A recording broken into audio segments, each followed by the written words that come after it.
The next exhibit is a Working Lunch Collective initiative and showcases games made by indie developers from underrepresented communities. It's exciting because this year the theme is Made by Hand, which talks about the human stories behind game development. The space is a lot more open this year, which allows for attendees to come and hang out. But also game developers can come and talk about their games and their experiences within the industry. Playable demos here from Australia and New Zealand developers as well. We wanted to showcase not only these games made by underrepresented developers, but also the team themselves and the people behind these games and what goes into making these real heartfelt games. So we have little posters of about the team, about the game, some behind the scenes stuff of like early concepts and sketches. And showing that journey. Yeah, and people have really responded to that. It's a really great insight into what goes on with developers because we've got it written on one of the boards, developers are people.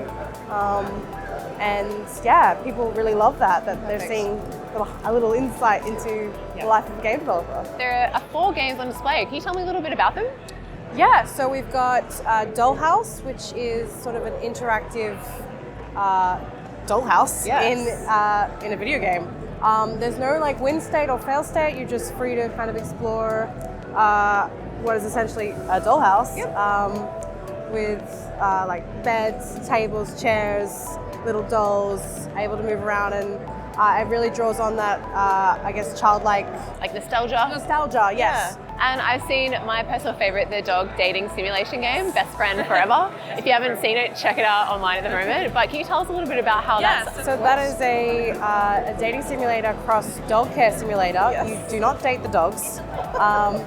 But it's like a visual novel, yes. So it's kind of in the style of something like Dream Daddy, where you create a character and you're moving to this new neighborhood, in a new city, and you have a dog, and then all your romantic options also have dogs, and you take care of your dog while meeting people, and maybe sparks fly. And my heart is so full with this novelty right now. And I saw there's like a lot of granular things you can do to increase your dog's skills, and the activities you do reflect your relationship with your puppy, which is really wholesome. You can pat the dog as you go on, you just click she's ball.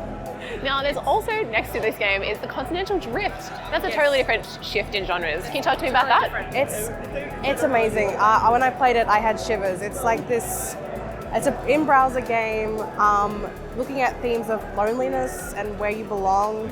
I think it's based on the developer's own experiences with moving around and trying to find where you belong. Really, it's a really beautiful game.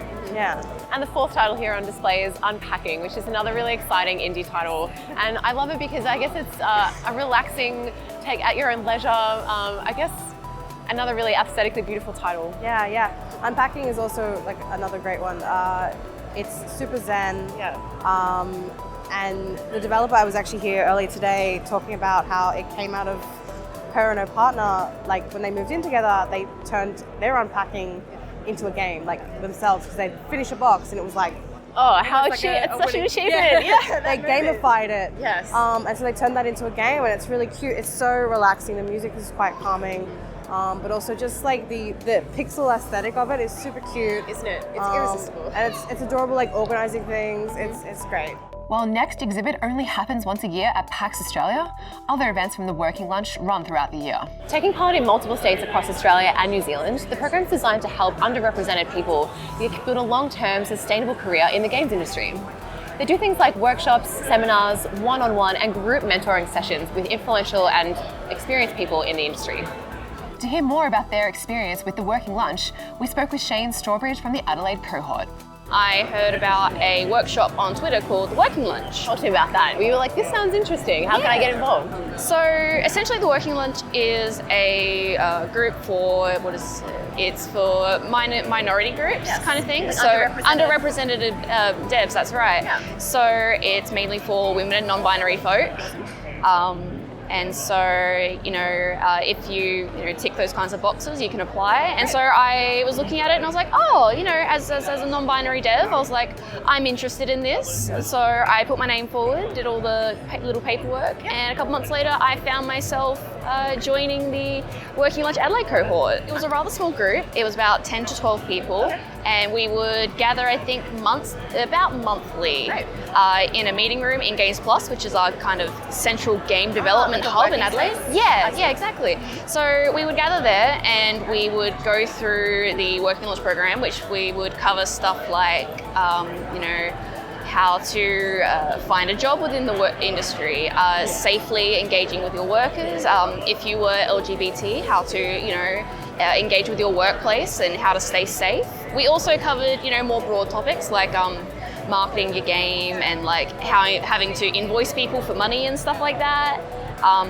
With our mentors, we worked on very specific things. We tried to set ourselves some goals. Right. So my mentor was Ash McAllen. Awesome. And so we worked together I was a narrative specialist, and so was she. She really liked writing for tabletops and stuff like that. So we were working together to try and piece narrative together with other game design elements so that, it wouldn't be so niche and I could start branching out, start wearing many hats, as the phrase goes. Do you feel like you learned a lot, and I guess, what was the ultimate goal for you for the program? Well, ultimately, I just kind of wanted to take my opportunity for game development further, and it really worked. Talking to Ash, she's put me in contact with a lot of great people. Nice. She was helping me, further my game development. She introduced me to a bunch of programs for game development and to help people get into game development. She even helped me get here to PAX. She's paid for my flights, and she, put me in contact with a couple of people to, chat and, learn some new things. So, I've really found a lot of benefits coming from the Working Lunch. So. Now that you've completed it and you're sort of on the other side of it, do you feel like you can approach your next steps for your career in a different way that you wouldn't have in the past? Yeah, when I first graduated, I wasn't, I was like, I'm not really sure where to go in games. I still felt very directionless. But now that I've gone through Working Lunch, I've really started to realize these are the things that I can do.